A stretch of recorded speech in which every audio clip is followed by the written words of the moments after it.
Cada conquista, acreditam mais. Nós acreditamos. Por isso, existe a ACD, Associação de Assistência à Criança Deficiente. Ligue 0800 771 7878 e contribua. A ACD, quem acredita, doa. Boca no trombone. Boca no trombone. Problemas na sua cidade ou bairro? Ligue para a produção do Boca no Trombone. 3681-1134. 3681-1134. Ser pai é um desafio e tanto, mas é o melhor de todos. Aprendemos a cada dia. A internet ajuda muito nessa missão pai. Com a Megabit Telecom, você tem internet e TV com velocidade e conteúdo para que juntos tenham experiências que marcam. 60 mega por R$ 49,90 nos 3 primeiros meses. Consulte nossos combos 3956-1000. Megabit Telecom, a verdadeira conexão. Não fique aí parado vendo o cliente passar na sua frente. Anuncie. Escolha o rádio, o único que põe o seu produto em evidência por 24 horas. O seu cliente ouve. Fica sabendo de seus preços, de suas ofertas e de sua existência. Anuncie no rádio. Consulte o departamento comercial da Rádio Nova Difusora. Ligue 3681-1134. 3681-1134. Plantão de notícias. Poluição e diabetes. De acordo com um estudo recém-divulgado pela Universidade de Washington, nos Estados Unidos, partículas poluentes podem afetar a produção de insulina no nosso organismo. Os pesquisadores afirmam que somente em 2016, 3.200.000 pessoas em todo o mundo contraíram diabetes tipo 2 devido à poluição do ar. Esse número corresponde a 14% do total de casos de diabetes registrados naquele ano.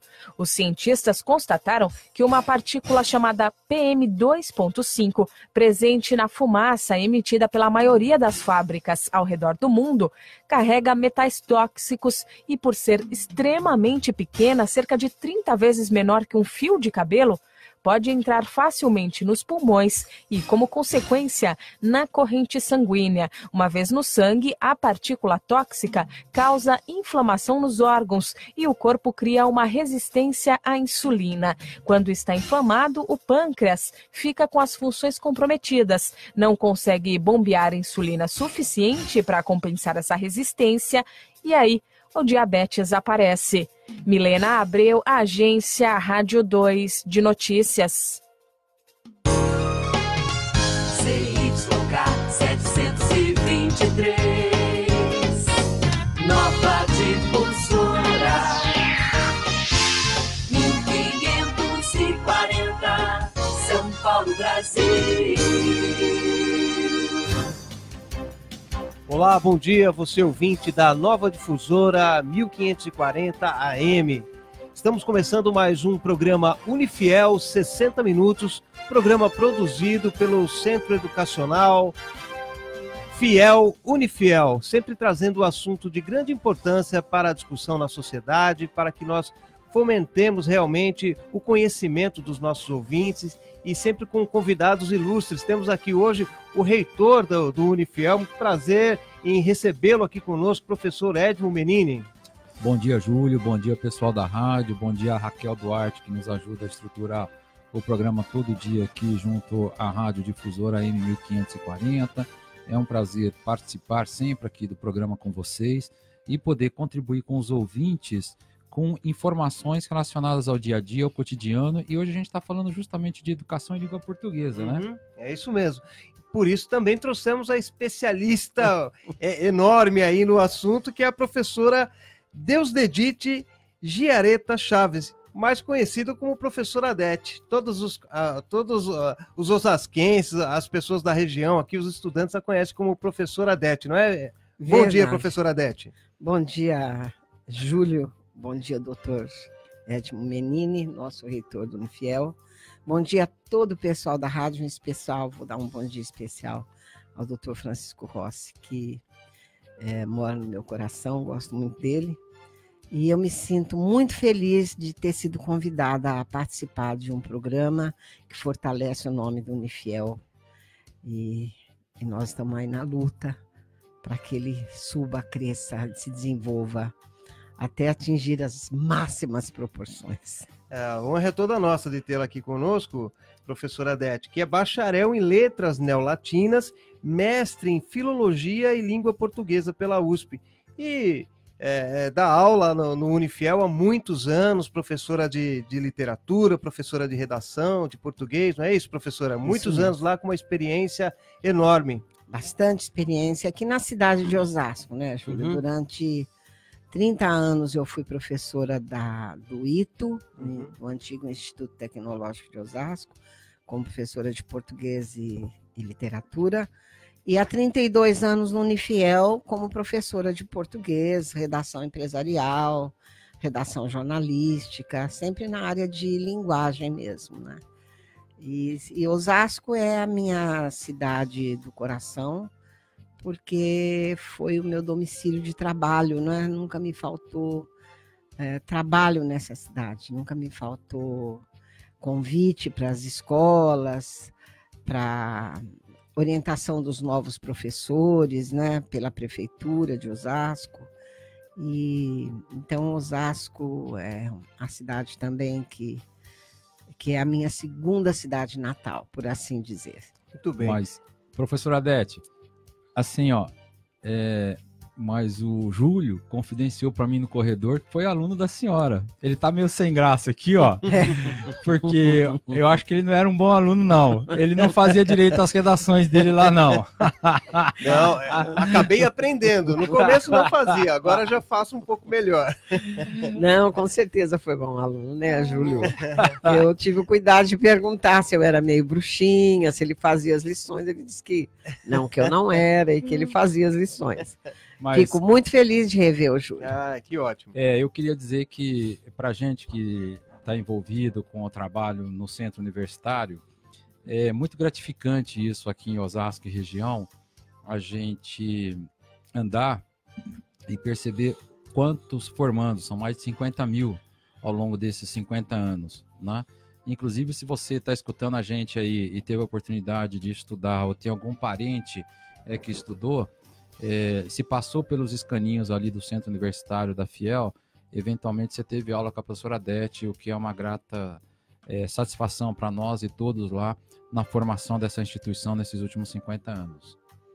Agora, 11h04, nós temos aqui o Domingos José na técnica, temos lá também o Miguel Jacques na supervisão, a Raquel Duarte, nossa jornalista, fazendo a produção do programa, a apresentação comigo, Júlio Rezende. Agora, professora Adete, nesses quase 40 anos, vamos dizer aí uns 40 anos, na área da educação especificamente, o que é que mudou, professora? Nós vemos hoje, todos os candidatos, nós vamos ter eleições esse ano. Todos os candidatos do governo, à Câmara Federal, ao Senado, à presidência, todos falam, precisamos transformar a educação, precisamos melhorar a educação. Com a tua experiência na área da educação de 40 anos dentro de uma sala de aula, o que é que mudou, professora? Existiam mudanças? Como é que acontecia a educação hoje e como é que é hoje? Na verdade, eu, durante todo esse tempo de experiência, como aluna, depois como professora, durante 50 anos em sala de aula, eu vejo que houve uma divisão bipartite da fundamentação escolar e acadêmica no seguinte viés, né? Quando eu era aluna e no início da minha carreira de professora, a escola estadual, as escolas públicas, davam um ensino, ofereciam um ensino para quaisquer categorias de pessoas, pobres, ricas, medianas, em busca de uma formação de intelectos, de intelectuais. Então, resistir à escola pública do passado, muita gente pobre que era muito estudiosa e muita gente rica que não era estudiosa tinha que procurar o colégio particular para ser aprovado. Então, o fundamento da educação no passado, quando eu era aluna e no início da minha carreira, até por volta de final da década de 70, nós nas escolas e nas academias buscávamos a formação do intelectual. A partir de determinado momento, e eu vivi esse momento, sobretudo na escola pública, nós recebemos uma nova fundamentação, que mostrava para nós que que eles não tinham mais ideia de formação de intelectuais. Eles queriam que nós formássemos uma mentalidade de cidadão para as crianças, que todo mundo tivesse oportunidade de escolaridade, sem que houvesse aquela primazia do correto e do incorreto, que hoje eles chamam de adequado e inadequado, né? Para falar a palavra politicamente correta, está proibido a palavra acerto e erro, adequado e inadequado. Então, não precisaria mais ver o que estava certo, o que estava errado, era necessário fazer a criança e o adulto permanecer na escola, aprendendo ou não aprendendo, porque o importante é que ele passasse por todas aquelas séries, né, e concluísse com uma, pelo menos, noção de cidadania. E aí o que aconteceu? As escolas particulares que no passado recebiam alunos que não se adequavam ao rigor da escola pública, elas viram aí um nicho importantíssimo de comércio. Então, elas foram buscar os grandes professores das escolas públicas para que houvesse rigor nas escolas particulares, e com isso a escola estadual abraçou esse projeto governamental, porque veio das esferas federais esse projeto, e aí a criança não tinha motivação, porque a escola não oferecia mais aquele rigor que nós pensamos que a criança não gosta, mas ela gosta. Quem não gosta de passar pelos 12 trabalhos de Hércules? Quem não gosta de falar, eu enfrento desafios e eu dou conta?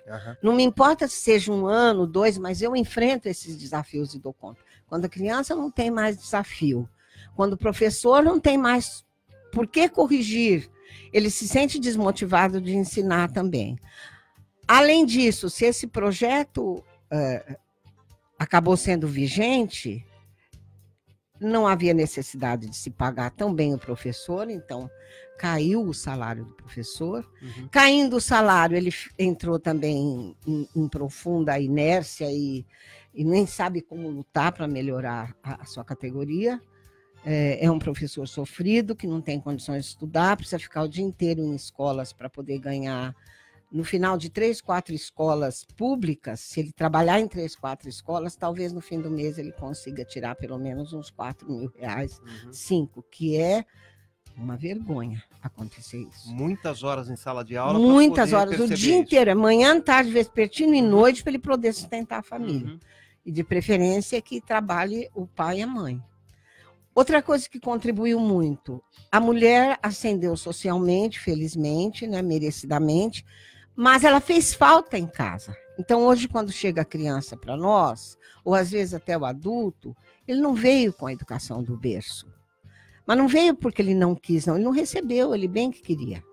Então, o professor deixou de ensinar para educar, para mostrar bons costumes, para dizer como é que se mastiga com a boca fechada, como é que se respeita um pai, como é que se respeita a mãe, como é que se fala com um diretor, como é que se respeita o professor, como é que se dá um lugar ao mais velho no ônibus. Tudo isso que é pai e mãe que ensinam, coube também à escola, a nós, professores. Então, uma parte grande da aula era aproveitada para essa educação de berço, que não era nossa... Fica quieto, não faz bagunça, senta direitinho. Isso. E, então, eu acho que foram assim 2 projetos muito bem concatenados. A minha escola era procurar um intelectual. A escola que eu ensinei depois dos 70 era apenas para formar o cidadão. E a criança veio até essa lei, né? Aprove a criança mesmo que ela não esteja em condições de ser aprovada. E aí houve desestímulo, tanto da criança quanto do professor.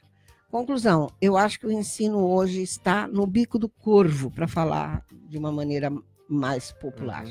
11h11.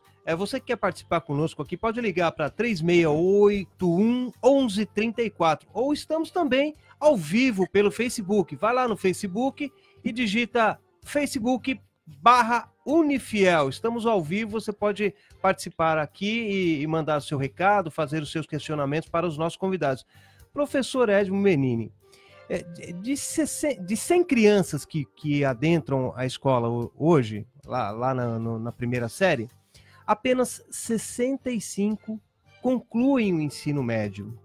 Ou seja, há pelo menos 35% das pessoas que iniciam o período escolar, elas não terminam.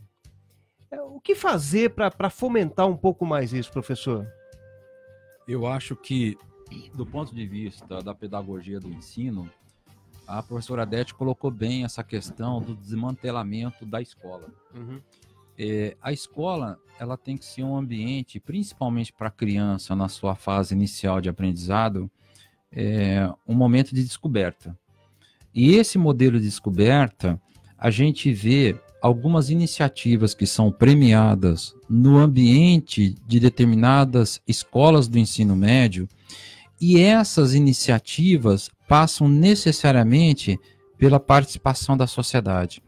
É um caminho para a gente poder encontrar uma alternativa para vencer essa coisa que eu só estou indo na escola e eu não consigo entender qual o sentido da escola. Então, o sentido da escola, principalmente para nós, no ensino superior, que a gente recebe, às vezes, alguns alunos, a gente comenta muito isso, né? O nível do ensino hoje caiu demais. Você tem diversas brincadeiras nas mídias sociais, principalmente, às vezes, eu recebo no WhatsApp, como que era o ensino da matemática na década de 70, como que é o ensino da matemática em 80, 90, 2000. A gente chega a uma situação que o aluno egresso de uma determinada instituição hoje, num modelo de aprendizado, ele não consegue processar funções básicas de soma e subtração. E se ele processar, ele ainda usa o dedo. É comum as pessoas usarem o dedo. 2 mais 2, ele conta 4. 8 mais 5, pera um pouquinho, 8 mais 5, aí ele faz com o dedinho. Isso mostra realmente uma falha do sistema. Né? Então, do meu ponto de vista, não sou o maior especialista para dizer isso, mas como engenheiro, eu consigo enxergar que o sistema tem uma falha. Né? Como corrigir essa falha? Eu acho que ela tem que ser estruturada de uma forma que há um ambiente de aprendizado onde a descoberta instiga e motive o aluno. Fechando a minha fala, Júlio, você vê, a própria Unifiel, o centro universitário, toda visita do MEC que vai lá, fala, nossa, é muito bonito o que vocês criaram aqui. Mas se você for conversar com os alunos, eu sempre comento isso, né? O aluno que chega às vezes 4, 5 horas da tarde, o que você começa a perceber? A gente não tem, por exemplo, a gente tem a biblioteca, a gente tem ambientes de estudos, mas a hora que você começa a olhar outras instituições, estão transformando a unidade de aprendizado quase como um clube social, sabe? Onde o aluno pode chegar mais cedo e ele tem uma atividade que ele vai fazer. O aluno pode chegar mais cedo e tem um local onde ele vai dormir, que é assim, como eu trabalhei e estudei, eu desmistifiquei aquela percepção de que se você está lecionando e o aluno está com sono, não é que ele está desprezando a sua aula, é porque ele às vezes acordou 4, 5 horas da manhã, então é melhor você deixar ele dormir ali um pouquinho, que depois, principalmente na aula do noturno, né, que depois ele acorda, vai, toma uma água, lava o rosto, ele volta, presta atenção à aula, né? Então, assim, são realidades que a gente vive hoje, que a gente precisa aprender com essa realidade para que você possa contribuir com o aprendizado desse aluno. E terceiro, para fechar, o professor em si hoje é que o Ministério da Educação tem cobrado muito a gente, né, no ensino superior, metodologias ativas de aprendizagem. Então, o centro agora é o aluno e não mais o professor. Então, como conduzir com essa realidade, onde o centro é aluno, sendo que a gente ainda ensina como a gente aprendeu a ensinar na década de 70, 80. Então, é uma mudança severa do ponto de vista, mas eu entendo o seguinte, para melhorar isso, o ambiente de aprendizado, a escola, tem que ser um ambiente onde proporciona o desenvolvimento da investigação, do aprendizado a investigar, sabe? Eu sempre comento assim, Júlio, você quer ensinar para o teu filho que colocar a mão no forno queima? Não adianta você falar assim, ó, não põe a mão no forno que queima. Porque quando você fala não põe a mão no forno que queima, você está criando uma curiosidade na criança, será que queima mesmo? Então eu brinco, a melhor forma para ensinar, sabe qual que é? É voltar lá atrás na teoria hedonística do prazer do gregoriano, lá dos gregos, liga o forno, fala assim, vem cá brincar com o papai, ó. Pega a mão dele e põe ali. Não, claro, não vai torrar a mão do menino, mas ele fala assim, ah, papai, não gostei da brincadeira, porque queimou. Pronto, ele registrou isso daí, você tá entendendo? Claro, gente, pelo amor de Deus, não vai pegar o dedo do teu filho e enfiar numa tomada de... Não façam não isso. Faça isso. Né? Mas assim, como uma brincadeira, sabe, de que a gente tem que procurar novas alternativas, né, para que a criança possa assimilar esse aprendizado, essa informação, que é o que a professora Odete estava falando, né? De poder fazer e não poder fazer, de estar certo e estar errado. Agora, o que a minha geração fez? Ah, bom, tem o risco da criança colocar o dedo numa tomada e tomar o choque. Bom, então você vai lá, compra uma cápsula de polímero, de plástico, e fecha todas as tomadas da sua casa. Ah, mas tem o risco da criança ir lá abrir o forno. Bom, então você compra uma trava de forno e você coloca lá. Ah, tem o risco da criança cair na escada. Gente, criança precisa de supervisão. Você tá entendendo? Então, assim, a gente começa a criar um ambiente residencial também que assusta a gente, porque ao mesmo tempo fica sem regra. Porque a regra qualquer, a regra é a barreira. E a barreira, às vezes, não é a melhor solução para uma determinada situação. 11 horas e 18 minutos. Professora Odete, as escolas, principalmente as particulares de ensino médio, elas buscam muito colocar os seus alunos nas escolas públicas no nível superior. Então, aquilo é uma batalha enorme. Olha, temos tantos alunos que entraram na USP, tantos alunos que entraram na Unicamp, e isso, muitas vezes, oprime até o aluno dele ali, porque fica uma guerra. Se você não aprender, você não vai entrar nas melhores. E muitas vezes isso é uma educação de decoreba. Se você não decorar, vai ficar difícil. Mas o que assusta bastante também é a redação para os vestibulares. Qual que é a sua opinião a respeito disso? Essas escolas, elas devem realmente colocar dezenas e dezenas de milhares de informação para que realmente esse aluno passe numa universidade pública?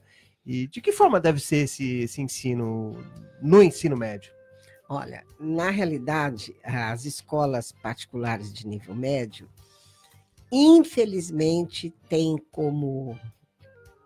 um endeusamento da FUVEST. E aí parece que todos os problemas da vida daquela criatura vai ser resolvido se ele se ele prestar a FUVEST e for aprovado. Isso por quê? Porque na medida que um colégio particular diz que não sei tantos alunos que eles tinham, concluíram o ensino médio e entraram nas faculdades públicas, eles terão o dobro ou o triplo de alunos no ano seguinte. Mas eu acho essa mentalidade tão ilusória, porque há índices até de jovens que se matam, se suicidam por causa disso. A escola deveria mostrar para o jovem que ele tem que aprender o seu próprio prazer, sabe? O quanto é prazeroso, o quanto é erótico saber quando você tem o desejo de saber. Porque aquele que desenvolve o desejo de saber, eles não precisam nem falar em FUVEST e nem precisam sublimar a FUVEST, porque há universidades particulares que estão ali para e passo, né? A gente sabe que a USP também entrou num grande processo de decadência, a PUC, né? E aí, há esse ato, né, que nós não sabemos como corrigir. Eu já fui falar muitas vezes em escolas particulares. Parem de atormentar o jovem com a questão da FUVEST, porque às vezes eles vão para carreiras que eles não queriam, eles não se dão bem naquilo que eles entraram, né? Às vezes eles procuram até uma cadeira mais fácil para que eles entrem ali, mas daí não era aquilo que eles queriam. Olha, é um transtorno na vida do jovem, essa bendita ideia de vestibular. Outra coisa, o que há de universidade no mundo hoje universitário, graças a Deus, muitos universitários, mas eu pergunto, eles saem bem formados? Há mercado para tanto universitário? Ele se forma, por exemplo, em medicina, mas depois ele não se encontra, porque nem tem mercado para ele vai vender remédio no lugar de ser médico. A mesma coisa acontece em todos os ramos aí do saber, que são os mais privilegiados, engenharia, medicina, odontologia, né? Essas cadeiras. E aí, é uma pena que tudo isso... E tem um nome isso, viu, Júlio? Comércio. Comércio. Dinheiro, capitalismo. E é esse transtorno. Só me permitir, não, Júlio, o que a professora Adete coloca para nós, que estamos à frente de um centro universitário, é o paradoxo do informar e formar. Eu sempre comento isso. Se você informa, o aluno vem, ele encontra os melhores laboratórios, se ele está fazendo isso, aquilo. Só que tecnologia, gente, nós começamos com o celular no Brasil há 20 anos. Nós começamos com a tecnologia de 1G, 2G, 3G, 4Gs. Há 5 anos atrás, a coqueluche do mercado de celular era o tal do BlackBerry. Daqui a pouco, entende? O mercado de tecnologia, do ponto de vista de informar ou ter acesso a uma ferramenta, as ferramentas hoje, elas são muito efêmeras. Então, o que a escola tem que prestigiar é a formação do aluno, para que ele possa conviver com a tecnologia lá na frente. Tanto é que a nossa geração mesmo, a gente começou lá atrás, ainda era telefax, a gente fazia. Depois vem o fax propriamente dito. Hoje a gente transmite exatamente um ambiente onde você tem o rádio, você tem a TV, você tem imagem e som simultaneamente. Então perceba, essa convivência e tecnologia exige do profissional uma capacidade de entender e poder conviver com esse mundo que está em constante mudança. Se você fica só no quesito da informação ou só da preparação, exemplo, as instituições de ensino superior, as faculdades, elas têm que os alunos fazer uma prova, que é o Exame Nacional, né? É o ENAD. Então, o ENAD, perceba, de avaliação do ensino superior. Então, nós vamos fazer o quê? Só preparar o aluno para fazer o ENAD, para dizer que todos os nossos alunos vão muito bem no ENAD? Não, isso é colateral do bom ensino. O bom ensino faz com que o aluno vá bem no ENAD. Exatamente. A escola, do ponto de vista do ensino médio, o aluno dela tem que fazer o Exame Nacional do Ensino Médio, o Enem. Então, é o que a professora está dizendo. Nós vamos ficar preocupados em fazer com que o aluno seja um excelente vestibulando, que faça um Enem, ou nós vamos nos preocupar em fazer uma boa formação? Dando uma boa formação, ele vai bem no Enem, ele vai bem no ENAD, não importa. Prepara para a vida toda. Né? É isso aí. Exatamente. 11 horas e 24 minutos, temos participação aqui no Facebook. O Paulo Silva Santos, não é nenhuma pergunta, ele parabeniza, né? Eu posso me considerar um dos felizardos em estudar o ensino médio em um dos melhores colégios estaduais do Brasil, o Caetano de Campos, na Praça da República. E parabenizo pelo programa e desejo um feliz dia dos economistas. Hoje é dia do economista.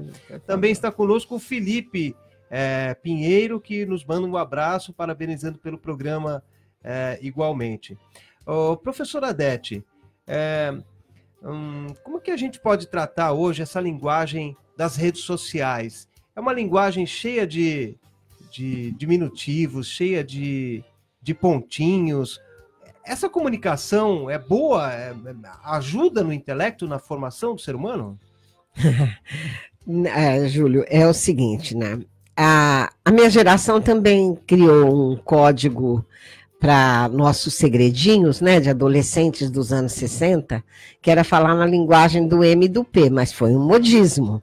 Por quê? Porque nós tínhamos de conhecer a gramática da língua portuguesa, para que nós conversássemos e nos entendêssemos, tanto na língua oral quanto na língua escrita, que fôssemos fazer um concurso e fôssemos aprovados, né?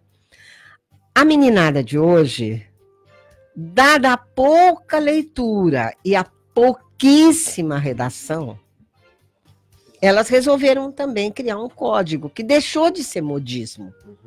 Por quê? Porque elas se comunicam entre si dessa maneira e também escrevem para os avós, para os pais, né? Às vezes na empresa como uma assistente ou como uma funcionária que precisa escrever bem para os seus superiores ou para os seus iguais, ela não tem condição.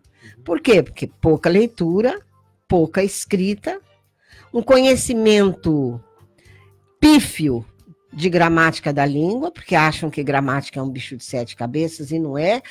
A gramática, ela normatiza a língua, ela torna norma os fundamentos da linguagem para que todos nós, morando em São Paulo ou lá em Natal, no Rio Grande do Norte, nós nos comuniquemos sem nenhum ruído, né? Então, a gramática é um espartilho da língua, né? Ela embeleza a língua. Hoje, desculpa falar isso em público, porque eu sei que estamos sendo ouvidos e tomara que por muita gente. Às vezes, um estudante de curso superior não determina numa frase se há substantivos. Qual é o verbo de uma frase? Ele não consegue saber o que é verbo e qual é o verbo. Então, isso para a professora Adete, que você foi meu aluno, que até há pouquíssimo tempo eu tinha certeza de que os alunos sabiam categorizar das classes gramaticais da língua, das categorias, saber se uma palavra está no singular ou no plural. Infelizmente, hoje, eles não conseguem entender o acento da crase. Eles não fazem o acento da crase. E crase, eles pensam que é um acento, e não é acento, é um fenômeno da língua. Então, ficou tão cruel a capacidade de entender a própria língua, que o que aconteceu? Houve uma depreciação tão grande de língua portuguesa, mas tão grande, que isso se manifesta, lógico, vai se manifestar em todos os ramos da cultura. Por que que hoje os jovens, não têm tempo para uma música clássica? Porque eles não entendem. Mas se passa um funk, um punk, uma pauleira, eles amam. Se vocês perceberem a pobreza das letras das canções, dessas grandes cantoras que ganham milhões, é uma pobreza tão grande de letra, mas o Brasil investe no entretenimento, não investe na cultura. O Brasil investe no entretenimento e não investe na educação.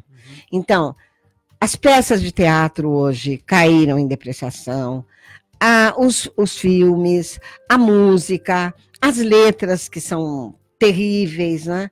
E o que é isso que dizia Jean-Jacques Rousseau? Deprecia a linguagem. Você está depreciando seus pensamentos, está depreciando as suas obras, as suas ações, e vai depreciar toda a cultura ao seu entorno e nada lhe sobrará. Eu tenho muita pena da geração das minhas netas e dos meus bisnetos que virão, porque eu não sei onde nós vamos chegar.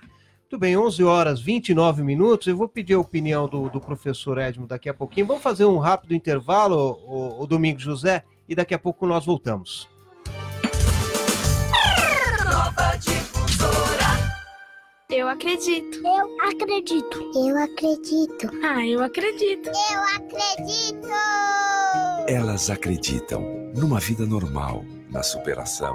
Elas acreditam e a cada conquista acreditam mais. Nós acreditamos. Por isso, existe a ACD, Associação de Assistência à Criança Deficiente. Ligue 0800 771 7878 e contribua. A ACD. Quem acredita, doa.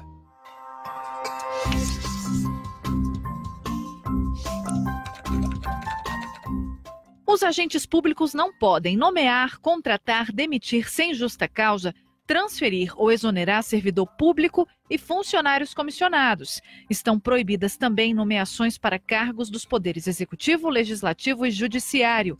Nesse período, não é permitido convocar concursados. Também fica proibida a contratação de shows pagos com dinheiro público e nada de comparecer a inaugurações de obras públicas.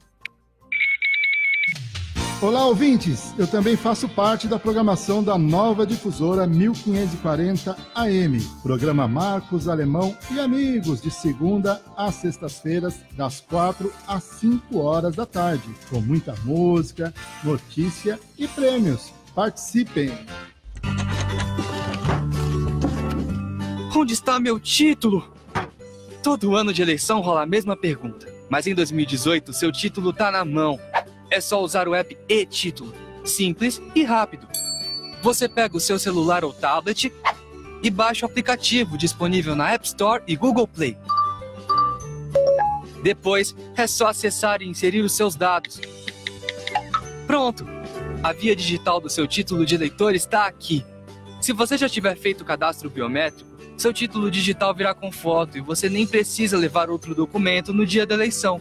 Muito mais prático. Mas se você ainda não fez a biometria, seu e-título precisa ser usado junto com um documento oficial com foto. Não falei? Seu título tá na mão. É a Justiça Eleitoral inovando e modernizando. Como sempre.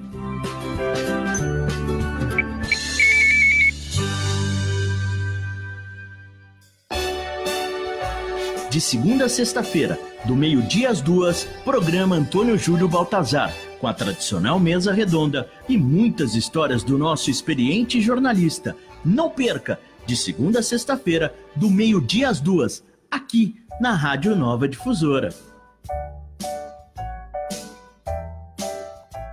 Agora você pode ouvir a Rádio Nova Difusora pelo aplicativo. Baixe agora no seu smartphone. Aplicativo Nova Difusora. Você pode ouvir em qualquer lugar. Aplicativo disponível em todas as plataformas. iOS, no seu iPhone e também no seu celular Android. Você vai ouvir a melhor programação. Nova Difusora, cada dia mais perto de você. Nova Difusora. Rádio Nova Difusora AM 1540. Tudo bem, voltamos com o programa Unifiel 60 Minutos, hoje falando sobre educação. Você que quer participar conosco, pode ligar no 3681-1134 ou no Facebook, vá lá no Facebook, é Facebook/Unifiel, e você pode participar conosco fazendo seu questionamento ou dando sua opinião aqui para os nossos convidados. Professor Edmo, no primeiro bloco nós falávamos a respeito dos códigos que os jovens estão lançando mão nas redes sociais para se comunicar. Qual a sua opinião a respeito disso, professor? Eu não sou especialista em hieroglifo, não.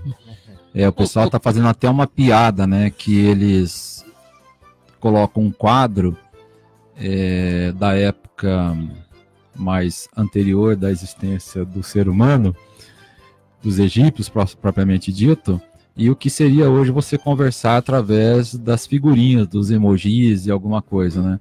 Eu te confesso, Júlio, que às vezes meus filhos mesmo mandam alguma mensagem no WhatsApp, eu preciso falar assim, escuta, o que você quis falar com isso aqui? Porque o teu pai é meio jurássico aqui, ele não está entendendo, né?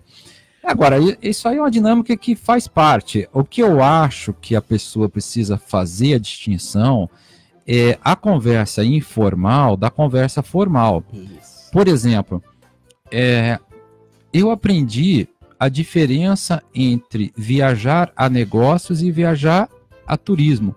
Então, quando você está no turismo, você está relaxado. Quando você está viajando a negócios, em determinado momento, você vai ter que fazer um relatório. E aí você está sozinho. E aí não dá para você ficar mandando da forma que a gente normalmente faz no dia a dia, né? Para isso, perceba, a própria professora Dete conosco lá no Unifiel, ela tem o livro dela de manual de redação empresarial, né? Inclusive, vocês que estão acompanhando com a gente aí, ela autorizou. A gente está sorteando 10 livros aqui no programa, né? Então, quem tiver interesse em ganhar o livro da professora Dete aí do manual de redação empresarial, liga aqui, fala com ela, troca uma informaçãozinha com ela, manda uma mensagem aí no WhatsApp, né? Mas perceba a importância de você fazer essa distinção, né? Eu não vejo problema do sujeito se comunicar e criar uma linguagem própria. O problema que eu vejo é ele não ler do ponto de vista para que ele desenvolva a sua competência quando ele for instado a assim fazer. Por exemplo, no ambiente empresarial. O que eu sempre digo é o seguinte, eu não vou de paletó e gravata na praia, tá certo? Como eu também não vou de short e camiseta na escola. É simples isso. Então você tem ambientes e ambientes. Você tem ambientes dentro da estrutura da sociedade que a gente entende adequado, mas você tem ambientes também que não são adequados. A língua é a mesma coisa. Não tem como eu chegar num ambiente, eu lembro da minha mãe me corrigindo, para mim fazer minha coisa de índio, com todo respeito, mim não faz.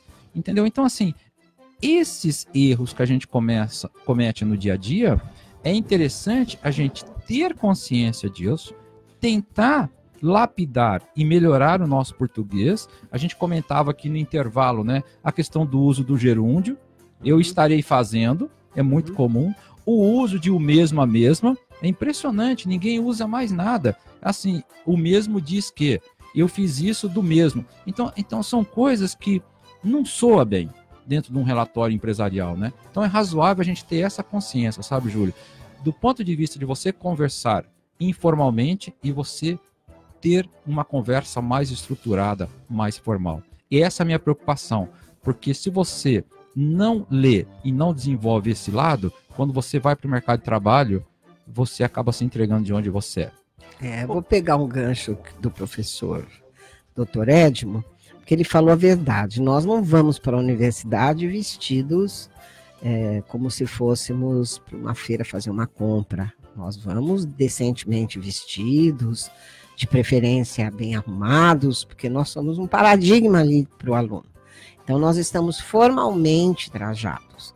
A língua acompanha essa mentalidade. Então, vou dar um exemplo. Se nós estamos numa reunião de amigos, vamos falar a língua oral, então eu posso falar, eu assisto o jogo, mas se eu vou fazer um concurso e uso essa frase, eu não vai ser uma frase correta para a língua escrita, porque o verbo assistir, no sentido de ver, pede a preposição a, então na língua escrita seria eu assisto ao jogo. Eu posso também, conversando com a minha neta, dizer para ela, olha, eu prefiro, informalmente falando, né, eu prefiro mais os homens maduros do que os novinhos. Está tudo errado na língua escrita. Na língua escrita, o verbo preferir só admite a preposição a, não admite que se ponham mais, porque já está no prefixo preferir. Então, eu prefiro homens maduros a novinhos. Então, olha a distinção entre língua oral, que é a língua informal, que eu posso usar no dia a dia, mas isso não abstém que eu conheça a minha língua portuguesa culta, porque eu vou precisar dela no mercado de trabalho. É o que me mantém perene no mercado de trabalho. Ninguém vai abrir mão de um grande funcionário, que escreva bem, que pense bem, que tenha lógica, né? Então, eu dei 2 exemplos muito simples, mas há centenas de exemplos que estão nos meus livros. Os meus livros tratam de texto, de gramática, de uma maneira muito didática, porque a vida toda eu tive que transformar todo o conhecimento em modos bem didáticos, porque a didática é a ética no magistério, né? Então, ali tem noções muito claras de como vocês aplicam a gramática da língua portuguesa, brincando. E trata de tudo isso que nós falamos, além de todos, sem exceção, os documentos empresariais. Até as portarias, como se faz, as certidões negativas, como se montam os relatórios, quais as partes de um relatório, para vocês saírem bem. O que a professora Adete coloca, a gente sempre tem que fazer uma reflexão, né? Vamos pegar um pouco esse mundo mais moderno. Deixa eu fazer só um breve intervalo aqui, o professor Edmo, porque o Natal Augusto de Moura, que é do Butantã, o final do telefone é 9406, ele acabou de ganhar o manual de redação da professora Adete, de redação empresarial. Acabou de ligar aqui querendo o manual, então já está Está à disposição dele aqui para retirar na rádio. Aqui. Isso, o Natal Augusto de Moura. Parabéns. Natal, obrigada, você vai amar o livro. Eu tenho certeza. Mas só uma reflexão, né? Já no mundo mais moderno, que é escrever o e-mail. Então, se a gente tem por hábito hoje, e sempre, talvez, aí a professora Adete pode até me corrigir depois, a gente escreve do jeito que fala. Então, se a gente fala errado, a gente acaba escrevendo errado. E a gente tem que tomar muito cuidado com isso quando a gente faz um e-mail para os nossos amigos e quando a gente está respondendo alguma coisa para o nosso chefe. Né? Então, a hora que você está dentro do ambiente empresarial, é razoável. O e-mail a gente aceita que não seja aquele documento tão formal como a professora estava colocando. Você vai escrever um memorando, você vai fazer uma carta, mas pelo menos o português ali tem que estar claro e bastante objetivo, sem maiores denotações ou conotações de abreviaturas que o teu chefe às vezes é meio jurássico que nem eu, então ele não vai entender, mas é mais razoável que você faça em bom e claro português. Exatamente. Professora Adete, e o acordo ortográfico da língua portuguesa? Ele já está amplamente adotado? Há muita confusão ainda, não é? Há muita confusão ainda e há muita informação falsa sobre o acordo, dizendo que ele não foi aprovado. Não, ele foi aprovado em todos os países de língua portuguesa, até por questões futuras, políticas, né, bélicas. Quanto mais pessoas falem a língua portuguesa, mais nós nos entenderemos, né? Todo mundo conhece a história de César lutando contra os cartagineses, e nós sabemos que as guerras púnicas, César ganhou as guerras púnicas porque eles os púnicos não falavam, não havia mais soldados que falavam esse dialeto, para ver como a linguagem, quando ela é unânime, ela é a nossa identidade, né? Então ninguém se entendia. Ninguém se entendia. E aí, como precisaram chamar os cartagineses que não eram de... Precisaram chamar os fenícios que não eram de Cartago, eles perderam a guerra porque eles não se comunicavam. Então, até por questões políticas, o acordo é fundamental. Não dá para falar mal de acordos. Por que a Portugal faz esses acordos? Porque, durante o Iluminismo, todas as línguas latinas passaram por um processo de aprimoramento. E a língua portuguesa não deixou. Então, agora, ao longo do século XIX, houve duas, ao longo do século XX, mais duas, e são reformas para facilitar a linguagem. Por exemplo, queda do trema. São 5 itens que mudaram. Caiu o trema, porque ninguém colocava o trema mesmo. E só se podia colocar no grupo que. Não podia ser no quá, no co, né? Mas ninguém colocava. Então, exime-se o trema, não tem mais. Tchauzinho para o trema. Por exemplo, na palavra linguiça. Caiu o trema. Caiu o trema. Caiu mas o trema. Continua se pronunciando. Lógico. Um aluno até me perguntou, professora, se tira o trema, eu vou pronunciar linguiça? Eu falei, não. Porque você já pronunciava linguiça antes de colocar o trema. Então, eles só tiraram. Né? E você nunca pôs o trema e eu nunca o corrigi, para não te dar nota menor. Era muito engraçada essa história do trema. Sobre acentos, caiu o acento agudo, 12 ditongos formados com 3 vogais. Então, por exemplo, ideia, você tem 3 vogais aí. E, I, A. Então, tem um ditongo E e o A. Ditongos com 3 vogais, cai o acento. Ditongo com 2 vogais, como herói, céu, ele permanece.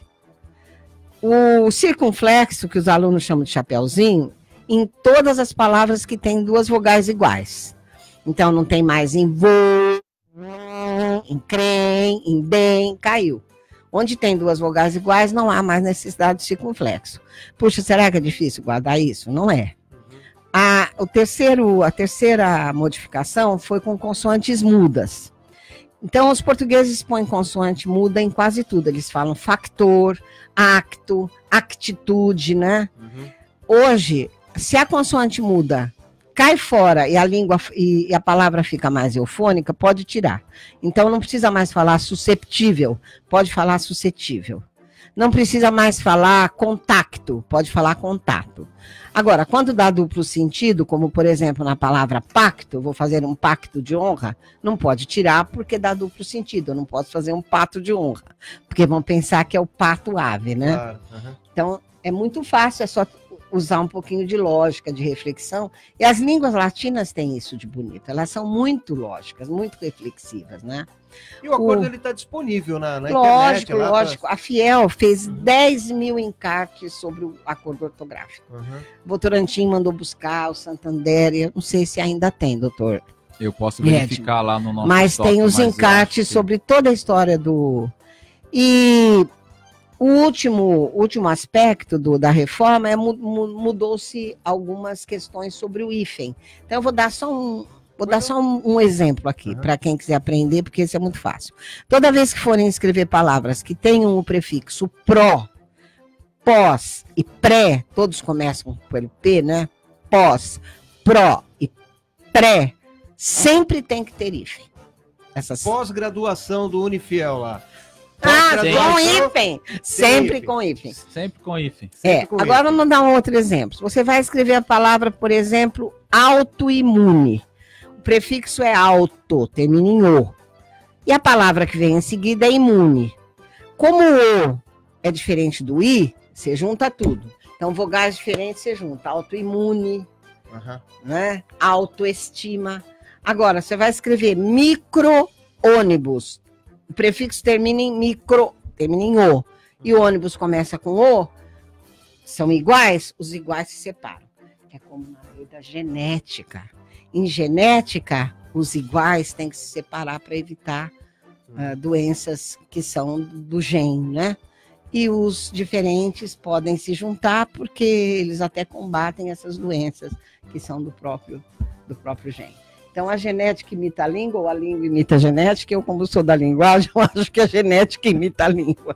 Muito bem, 11h47. Hoje o programa Unifiel 60 Minutos, falando sobre educação. É muito bacana isso que a professora Adete está dizendo, porque é o nosso convívio, é o dia a dia, a linguagem do dia a dia. Como que a gente diferencia a linguagem do dia a dia para a linguagem mais acadêmica, empresarial, empresarial. A linguagem é importantíssima na formação do ser humano, não é, professora? Muito, mas olha, a pessoa não pode imaginar o que é a linguagem na formação de toda a nossa vida, inclusive da nossa vida moral, da nossa vida ética. A importância da linguagem, como dizia Lispector, a linguagem é o nosso domínio sobre o mundo. Ou como dizia a Cecília Meirelles, ai palavras, que estranha potência a vossa. Agora, professora, o brasileiro ele não gosta muito de ler, né? Como é que a gente pode fazer? Que dicas nós podemos dar para os nossos ouvintes para que crie o hábito de ler? Olha, eu vou dar a dica que começou na minha casa, lá com uma família de gente trabalhadora, gente pobre, gente humilde, que era a minha família original, meus ancestrais. É muito simples, olha. Mamãe, papai, vovó, titia, professoras, pedagogas, contem histórias para as crianças. Mas contem histórias, contem histórias. Muitas, até 7, 8, 9, 10 anos. Quando elas entram no curso primário, não tem mais quem lhes conte histórias, elas não viverão mais sem histórias. Elas vão buscar os livros. Eu tive mãe, pai, 2 irmãs gêmeas, fui raspinha do tacho, então quando eu nasci, minhas irmãs já tinham 16 anos, as gêmeas, meu irmão já era casado. Elas contavam histórias para mim o dia inteiro. O dia que não tinha mais, eu tive a sorte delas serem professoras, me deram o Sítio do Pica-Pau Amarelo. Olha. A partir daí eu fui ler Érico Veríssimo. Quando eu vim fazer letras, todos os livros do catálogo, não digo todos que eles pediam, mas pelo menos uns 70% eu já tinha lido na minha adolescência, que eram os românticos, né? Eram Alencar, alguns realistas, como Machado, Eça de Queiroz, mas eu já tinha lido na minha adolescência. Então, E vou dizer algo que... Por que eu acho que leitura e literatura é ética? Acho que todo mundo sabe que eu passei grandes reveses aqui na vida, né? Eu perdi uma filha, imagina, com 30 anos. Ai, se eu não tivesse livros e alunos, hoje eu estaria no hospício, porque é uma dor que enlouquece. Eu imagino, quando a gente tem uma inversão da ordem natural das coisas, só quem passou por uma experiência que pode falar. A senhora sabe que essa experiência da dor, né, que a gente vive, sem que a gente fuja do tema, mas é algo que a gente só consegue compartilhar quando a gente viveu ou viu muito próximo isso. Eu cheguei muito próximo disso numa inversão de ordem de um irmão que perdeu uma filha recém-nascida e logo depois nasceu a minha filha. Então você começa a perceber a importância disso como um todo e o quanto isso nos marca. Agora, a leitura, sabe, Júlio, eu sempre comento assim, bom, eu decidi a ler agora. Ó, não faça igual o sujeito que diz assim, olha, eu decidi correr. É razoável, no mundo de hoje, com o volume de informações que tem, a gente também se preparar para ler. Sabe, vamos supor, eu dou aula de administração pública, dou aula de economia. Então, assim, não adianta você querer pegar um texto muito pesado de economia, porque você vai se desmotivar, porque é muitas palavras que você não entende. Então, o ideal, primeiro, é que você comece a ler assuntos de interesse que você tem e, claro, né, você leia todo dia. Né? Você tem que ler todo dia. Eu sempre comento assim, se você lê 15 minutos por dia, no final do ano você fez um curso de 52 horas de um assunto que você escolheu. Então, 15 minutos de leitura por dia te proporciona um crescimento, um hábito de leitura, para que a leitura seja prazerosa, desculpa, para que você possa exatamente desenvolver esse hábito. Olha, a gente está envelhecendo e você começa a descobrir o seguinte, velhinho não toma água. Eu aprendi isso com a minha cunhada, que é chefe de UTI. Você não tem ideia o número de pessoas idosas que dão entrada a um pronto-socorro desidratadas. Então, beber água é hábito. Crie o hábito de beber água, para que você não tenha desidratação amanhã. Leitura é a mesma coisa. Crie o hábito da leitura, para que amanhã ela não venha fazer falta na sua vida. Olha, e mais um que vai ler o livro Manual Prático de Redação Empresarial é o José Piffer, que ligou aqui para a rádio. Ele é da Vila Airosa, o final do telefone dele é 9696. José Piffer ligou para nós para ganhar justamente o Manual Prático de Redação Empresarial, professora Adete. Nossa, ô José, obrigada. Você vai amar o livro, José. Que ótimo. Muito bacana isso da gentileza do professor Edmo trazer essa surpresa, grata surpresa para nós aqui desses brindes que o Unifiel está proporcionando para os nossos ouvintes. Olha, pessoal, infelizmente nós já estamos chegando ao final do nosso programa e eu quero agradecer muito a participação aqui da professora Adete, que abrilhantou muito o nosso programa hoje, falando a respeito de educação, da nossa linguagem, do acordo ortográfico. Muito obrigado mesmo, professora. Imagina, à disposição sempre, viu? Venha sempre. Eu agradeço, eu vim muitas vezes a convite do Dr. Francisco Rossi fazer o programa que ele faz todo dia, né? Não sei se continua fazendo, e a produtora era a Cris, que hoje eu fico sabendo que já está nas esferas celestiais com os anjos, e estou aqui numa tristeza profunda por saber isso, mas eu deixo minha gratidão por eu retornar a essa rádio que mora no meu coração, deixando um abraço para você, porque é tão prazeroso encontrar um aluno, ainda bem que você é tão jovem, porque eu minto a minha idade. Nem tanto, mestre, nem tanto, mestre. Então, boa tarde a todos os ouvintes, o meu beijo, um abraço para todo osasquense, para toda a região aqui de Osasco, Carapicuíba, Barueri, Alphaville, São Roque, de onde eu tive alunos sempre. Um abraço para todos os ouvintes, um abraço para o Júlio, um abraço para o doutor Edmo, um abraço para todo o pessoal da rádio, que eu estou matando a saudade hoje, e me chamem sempre. Hoje eu estou um pouquinho fora de Osasco, mas eu pretendo voltar.